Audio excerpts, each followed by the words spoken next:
I don't know if I heard you correctly, but you were responding to one member here. You said you were worried when General Mkhwanazi was wearing a task force uniform on the 6th of July. Why were you worried?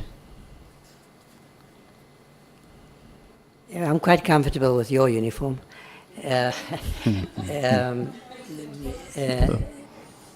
Look, we should have a serious conversation about this matter. You know, democracies are about civilian government, about leadership by elected representatives. In a democratic society, the power to use force is conditionally allocated to a professional policing service that is required to exercise that force, because you and I can't do that, right? Police service has the right to exercise force to enforce the law with all necessary force, provided it's exercised in a lawful way. There are reasons why we have protocols within a police service, a command structure, supposed to be a disciplined organization.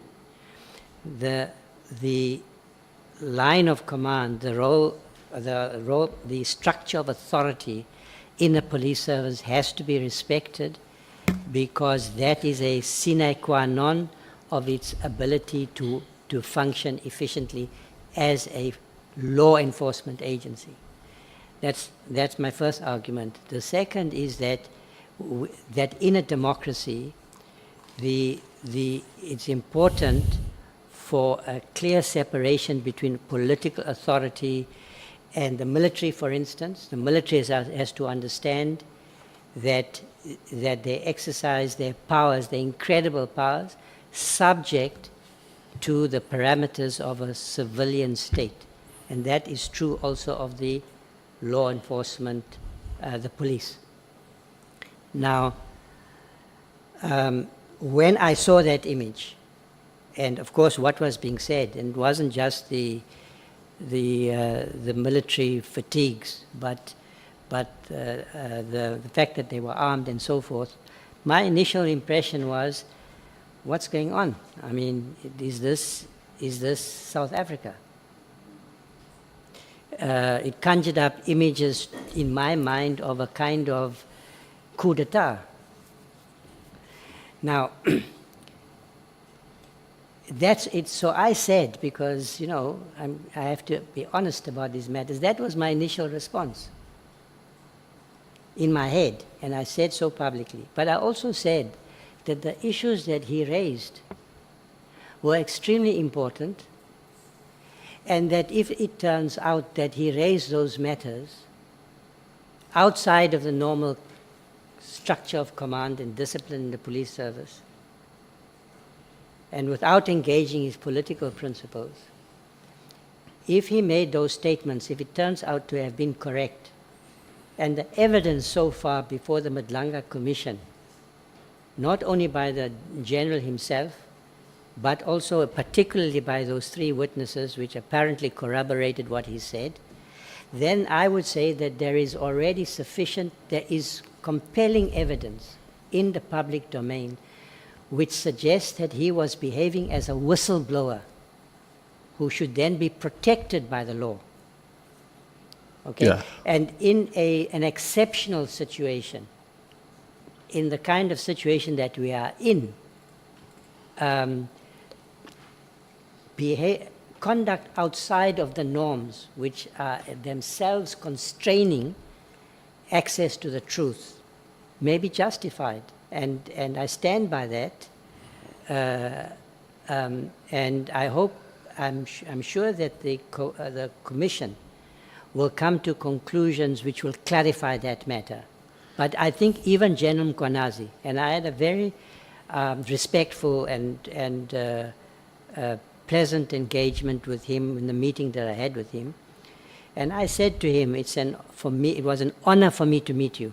You can ask him that. It's an honor to meet you, because it might well be the case that he has displayed some extraordinary courage, which is what was required in this moment. But it can't itself be a norm in a democracy and in a police service in a democracy. So that's my view. I said it at the time, and I attracted some controversy and some criticism. And I knew that if I repeat that today, the question will be asked. But I think that nothing has happened which requires me, in my view, to change the opinion I expressed, which was not one-sided. I was trying to deal with an issue. I think it's a live issue, and I was trying to deal with it in a way that I think is consistent with what this country is and what it's trying to achieve. Okay, no, thank you, Minister. Can we take Honorable Skosana? Thank you, Chair. Just to say to the Minister, Prof, I understand. I just want clarity on this matter. You know, when you say what you have now, if there was no commission, Madlanga Commission, hence you always say, as ADHOC committee, we are not a subcommittee of Madlanga Commission. And I think what we are saying now is that if there was no Madlanga Commission, your views would have been different. Can you clarify that? No, what I'm saying, and this is why, I've also been on record from the very beginning to say that I think the President made the right decision when he appointed the Commission. You will recall that that decision, at least as an initial matter, attracted a lot of criticism. But what do we see happening? The country is watching the Madlanga Commission, and it's watching you. This is how democracies deal with their problems. I'm not only talking about the Madlanga Commission. I'm also talking about what's happening here, the enormous significance of what is happening in Parliament. If I might digress for a minute, when I was in the Gauteng legislature, and I was the speaker, and those were early days, we're trying to build an institution. It was one of my pet projects to try and develop the capacity in the legislature for inquiries, the kind of inquiry that you're conducting today. Because I did feel that oversight should not be limited to oversight over departments. Parliament should have the ability to do what you are doing. And I think the public is rightly invested, in this process, Madlanga and yourself, because it is going to tell us the truth, and it's going to help us with the reset. It's not only, it shouldn't be seen, in my view, as a negative process. Now, the fact that the President made his decisions and appointed the Commission, and at the same time Parliament took this initiative, has been serendipitous because it has meant that the issues that General Mkhwanazi raised and the issues that were raised by his decision to have an interview, to do what he did, all of those matters are now subjected to a proper inquiry. Without your inquiry and without the Madlanga Commission, what would we have done with that information? The country would have been much more divided. We would not have had a mechanism for coming to productive solutions about the way forward. And to have the conversation we're having about, let's forget about the fact that I made those comments, and for the moment about a specific person, General Mkhwanazi. It could be General X in the future. what do we expect in a situation like this? And I think that, as I say, it might turn out that General Mkhwanazi was a whistleblower. Whistleblower deserves public recognition and protection by the law. Okay, Chair, kindly note that the follow-up question combined with the response has taken my 4 minutes. Minister, me and you agree that the task force is a unit that was established in terms of the legal protocols, correct? So it's a unit which is within the legal framework of SAPS. As I understand it, it's not part of the structure and establishment at the moment. It's a task team which was set up pursuant to a political decision to deal with a specific problem of undefined duration. I think they didn't apparently make a decision, and they couldn't make a decision to say you'll only exist for 2 months. They had to set up a structure and a system to deal with the problem of political killings. I can't think of anything worse in a democracy when councillors, people who want to serve the public, are murdered. What kind of country is that? So we have to deal with this matter. Government did deal with it, and in fact that structure now continues to exist. And I am pleased about that because, as I've said, I think it's necessary, and in fact I think we needed to have bolder action because I see this as organized crime across the country. Yeah.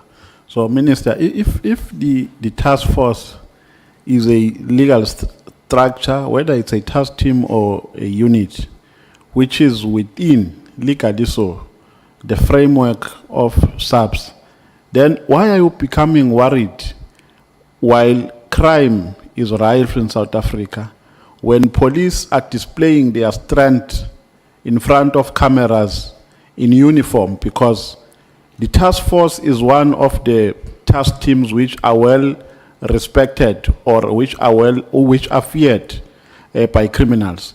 Now, when they go to cameras, accompanying their commander in uniform, displaying the strength of the police, why are you worried? I really don't understand. What is it that precipitates your concern? Because there's nothing. I thought maybe you are going to come with something that we don't know. I thought you are going to say there is this piece of legislation, or there are these norms and standards which don't allow the commissioner to wear the task force uniform in cameras. So it's just your imagination and your general concern. You were just concerned as a citizen, but there is absolutely nothing in terms of the law that prohibits the commissioner from wearing a task force uniform with his team in front of cameras. So I will repeat, I think in a normal situation,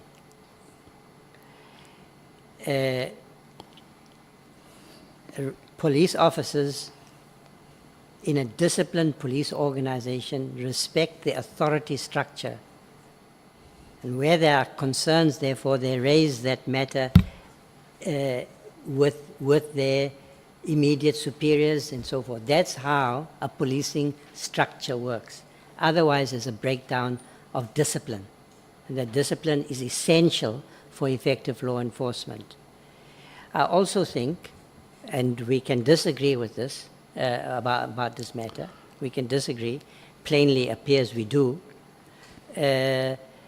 I think that the military and the police do not exercise political power in a democracy. So we've got to be careful about even the symbolism of an approach like that. For me, as a Democrat, wanting to protect the civilian space it was a concern when I saw it. The task force was effective, or it was doing its work before that press conference. Do you agree? So it can't be that the task, that the interview that was given was necessary for their work. That General Mkhwanazi intervened in the public domain because he felt that his options apparently were being exhausted. He had come before Parliament in March, he'd raised his issues, and there were obstacles to these matters being ventilated in the public domain. And you now have a situation where he has done so. I've watched, by the way, we've watched the Sahel, I've watched what's happened there, and I'm not in the position, I'm not unsympathetic to the changes that have occurred there, because it happens when democratic institutions fail, when the public loses confidence in democratic institutions. And I think that we must be careful about walking that route. Let's solve our problems this way,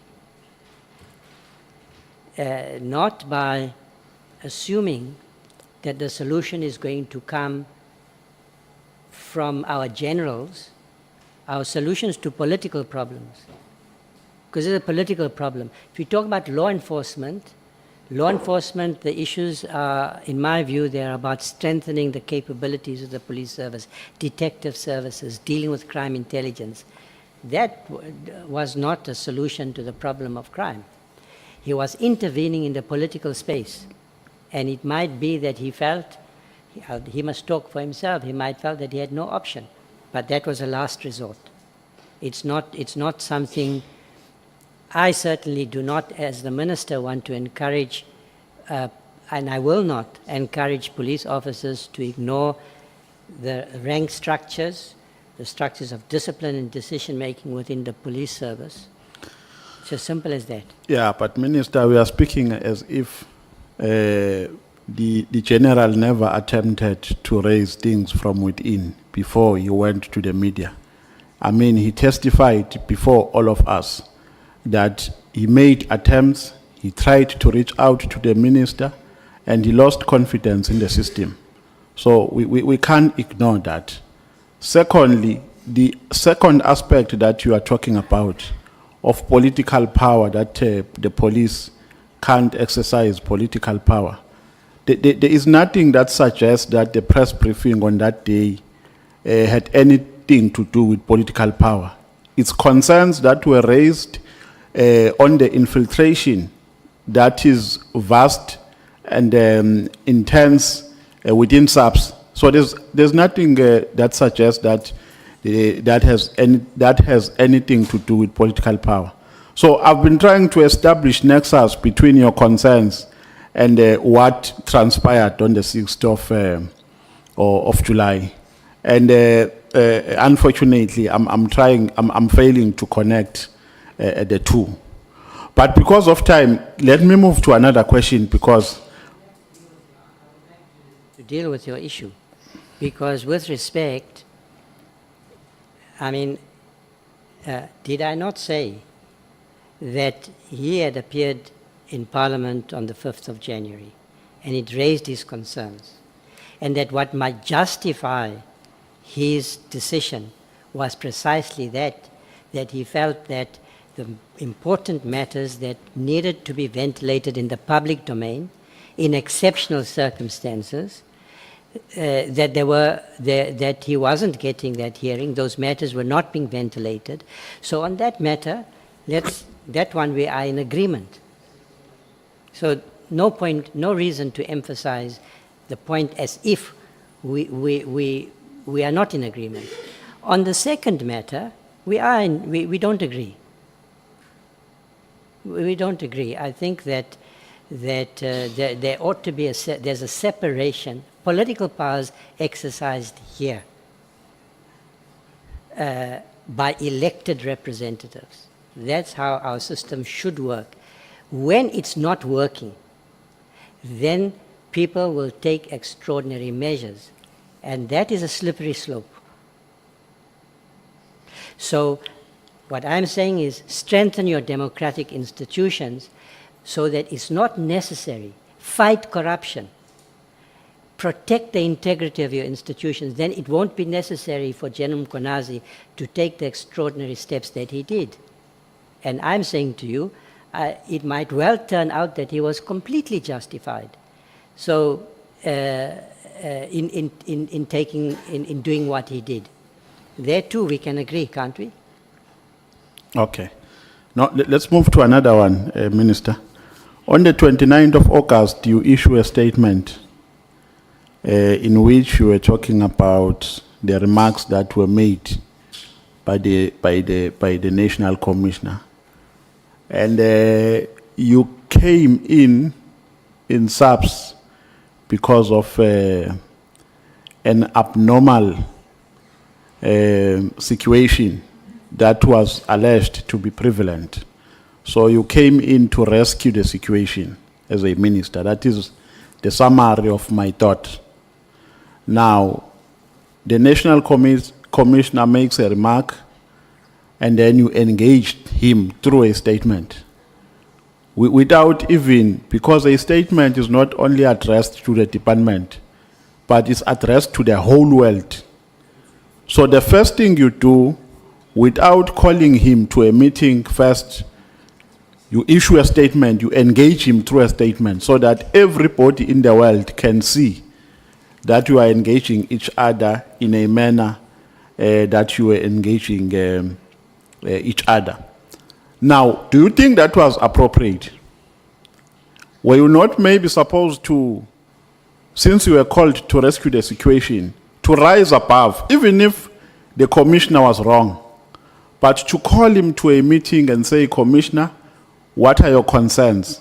Let's discuss here. I'm here to resolve all the concerns that you have. And then out of that initiative, you reach an amicable solution. Honourable Member, thanks for the question. I assume that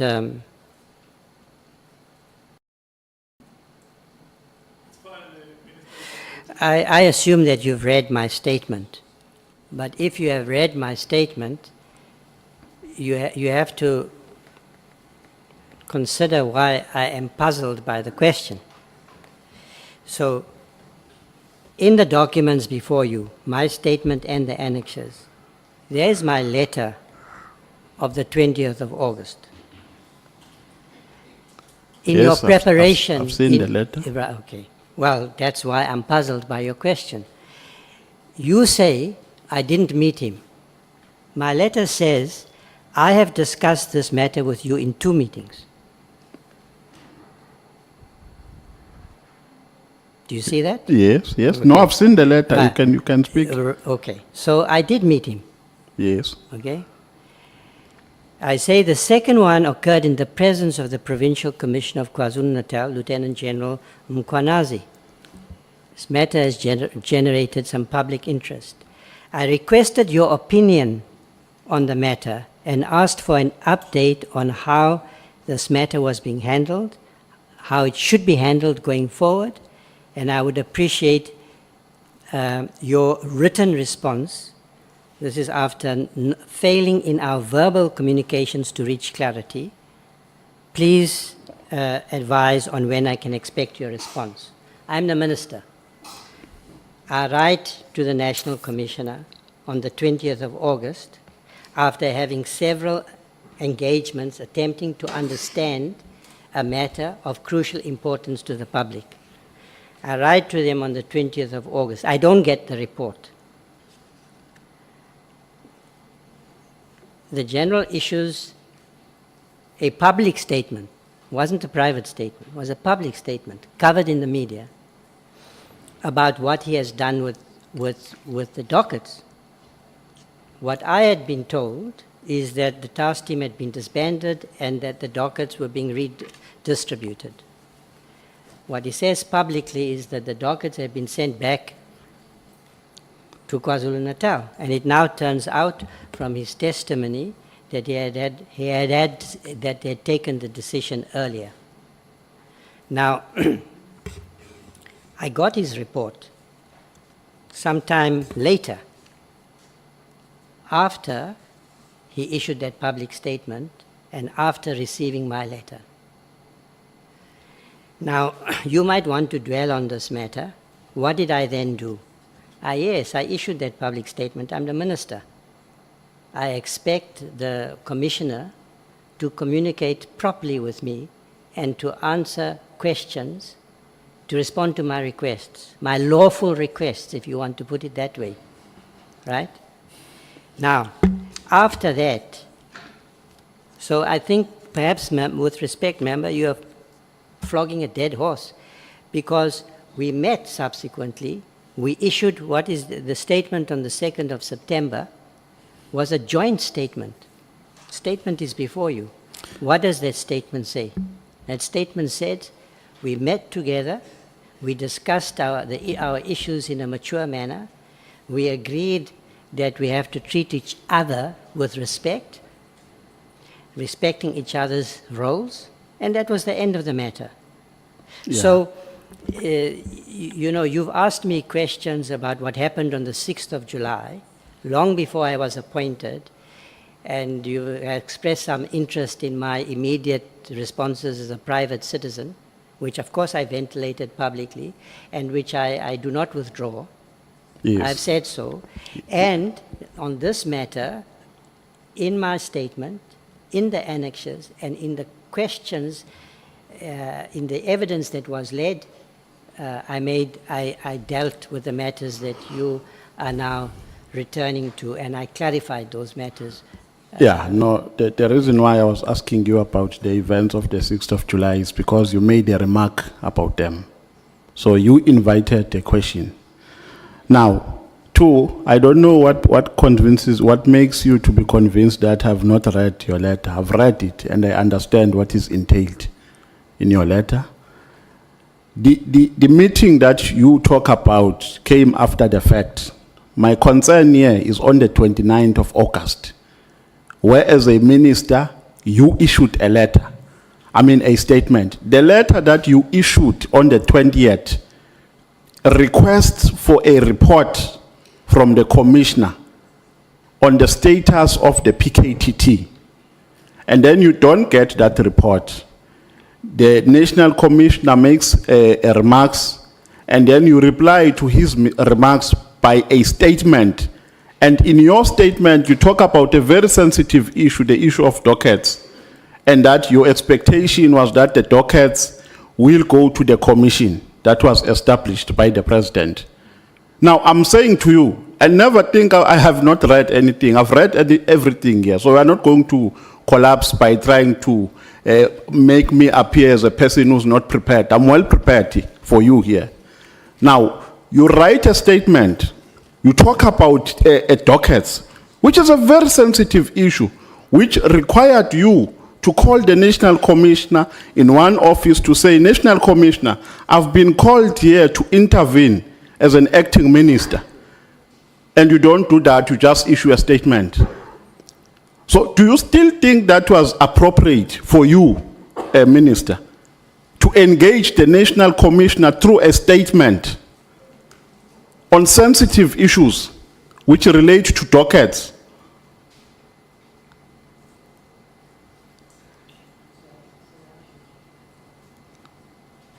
Yes, you are allowed, you can respond. Thank you. So I'm going to try once more. I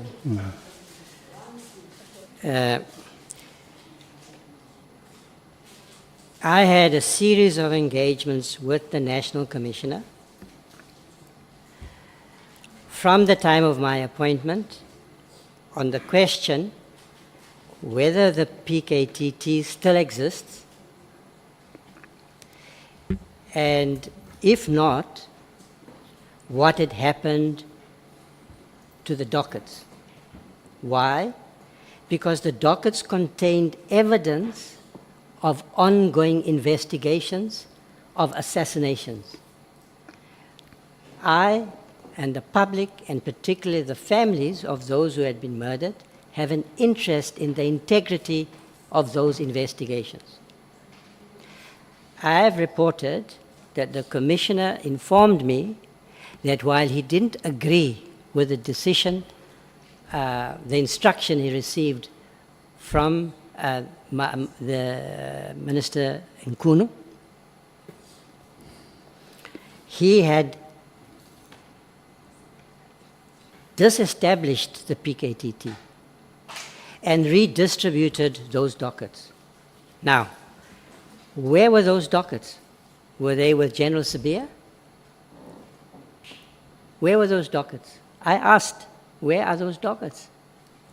If you had, he told me, and it's in his statement as well, disestablished and then a phased reallocation of those dockets, eventually to end up with the murder and robbery squads. That's what he said. I'm the minister. I have a right to find out, to ask those questions and to get honest answers. When it came to a point on the 20th, and I say to him in a written communication now, because I believe in doing things in writing, but despite that, I still seem not to be able to clarify what happened. So I write to him, it's on the record before you. I write to him and I say, now I want a plan. I want you to tell me in writing what has happened with the PKTT and these dockets. By the way, a week later, I did get that report. So the commissioner understood that it was appropriate for him to give me the report I requested. The day after, I'd then come to the point where I thought I now have to state my concerns and my requests in writing. That public statement was made, which was contradicted what had been said to me, what had been communicated to me verbally. Now, you might consider that to be acceptable. It's not acceptable. Okay, can I? Hang on, I'm not done. I'm not done. And then what did I do? I didn't allow that matter to become a seething point of discontent and division in the department. I met with him, we discussed the matter respectfully, and I issued with him a joint statement. We issued a joint statement. So there is no issue, as he himself has said, between the National Commission and I on this matter. The matter is closed. Okay. No, it's fine if you don't see anything wrong with engaging the National Commissioner through a statement. That's okay. Let me move to another question because of time. There's one aspect that I agree with you on in your statement, wherein you say that in your view there will be a need for the continued existence of the PKTT, considering the fact that there will be local government elections next year. I'm not quoting you verbatim, but is that what you are saying in your statement? Now, the minister here, when he was alluding to his reasons for the disbandment of the task team, spoke about the budgetary concerns that he had. Now, don't you have any budgetary concerns? I mean, if you continue to be a minister until next year, because we don't know when this thing of acting will end, maybe you will act until 2029. Now, if you continue to act maybe until next year towards the elections, then how are you going to address these budgetary concerns if really they are in existence? Chair, can I throw these questions so that I won't come back because of time? That is number one. No, but Chair, there's 4 minutes that was chowed by Skosana when he was asking a follow-up question. It means you are not paying attention The to honorable member, your time. time is up. No, but Chair, 4 minutes was taken by Skosana. I was counting for myself. That is exactly what I'm saying. What time is it now? No, but 4 minutes has not ended. How many chairs? Yeah, I'm talking to you, Chair. Then the last question, Minister. The last question is, during the course of your acting, have you received any complaints from members of the public about the PKTT, since we are saying it is still in existence now? Are there any complaints that you have received? Thank you very much. I'm... Chair, proceed? Yes, you can proceed. Thanks, Chair. I indicated in my statement that I'm aware that there has been, in the public domain by the House, some criticism, but I have not received any complaints, and I have said in my statement that I think, from what I have been able to discern, there are practices that the PKTT implemented which we can learn from in the fight against organized crime. You are right that General Dimpane, who's the CFO, raised matters is within her responsibility about the on the finances of the PKT. Active Minister, the time of the member is up. No, I do not think the National Commissioner didn't follow proper processes. So he as his testimony before this inquiry says, he got an instruction from the minister. I now think that he actually didn't agree. He didn't think it was the right decision. But because he's dealing with the minister and he's negotiating, he decides, well, look, let me give you advice. If you want to do this, I don't think you're right, but if you want to do it in a systematic, phased way, and then redistribute the dockets. And they then developed a plan to do that. So disestablishment plus a phase reallocation. And I want to then know, well, if that's what happened, where are the dockets? How are you ensuring safe custody? I mean, remember that this is a paper-based system. So the risk of tampering and so forth is real. I don't think he did anything wrong. But I do think that the initial engagements were a little bit cagey, and that led possibly to miscommunication, which then resulted in some public engagement, which was not optimal.